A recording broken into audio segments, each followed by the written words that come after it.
এত ভালো করে মাংস রান্নার পরেও যে মাংসটা খেতে পারবো না কে জানতো। তো আজ ছিল বৃহস্পতিবার, আজ আমাদের কলেজ ছুটি, তাই সকালে উঠে চলে গেলাম বাজারে মাংস আনার জন্য। পর আমরা বাড়িতে এসে সবজিগুলোকে কেটে নিলাম, এরপর কড়াইতে দিয়ে দিলাম সর্ষের তেল। তেল গরম হবার পর তারপর এক এক করে মাংসর আলুগুলোকে ভেজে নিলাম।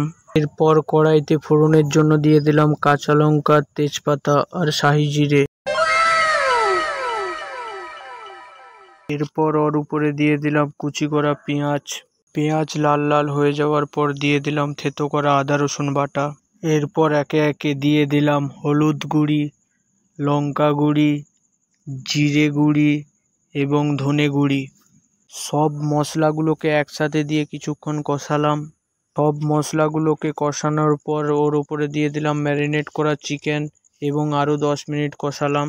তারপর মাংসর উপরে জল ঢেলে পরিমাণ মতো গ্রেভি করে নিলাম এবং অবশেষে দিয়ে দিলাম ধনেপাতা কুচি। लेकिन ये साला कर क्या रहा है यहाँ पे? মাংসটা দেখে কেমন লেগেছে অবশ্যই কমেন্ট করে জানাবেন।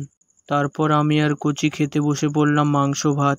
তারপর কচি এক পিস মাংস খেয়ে বলল,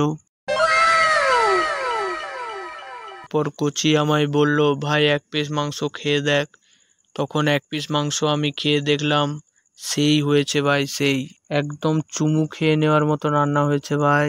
আর ভালোভাবে মাংসটা খেতে পারিনি, এর কারণ এটাই যে ম্যাম হঠাৎ করে অনলাইন ক্লাসের জন্য ডেকে ফেলেছিল। অনলাইন ক্লাস শেষ করার পর অপূর্ব আমার রুমে চলে আসে অ্যাসাইনমেন্ট করার জন্য। তো অ্যাসাইনমেন্ট শেষ করার পর আমরা চলে গেলাম বাজারের দিকে। বাজার থেকে নিয়ে চলে এলাম রাত্রে খাওয়ার জন্য রুটি। রাত্রি 11টার সময় আমরা রুটি নিয়ে বসে গেলাম খেতে। তো আজকের জন্য এতটাই, টাটা, বাই বাই।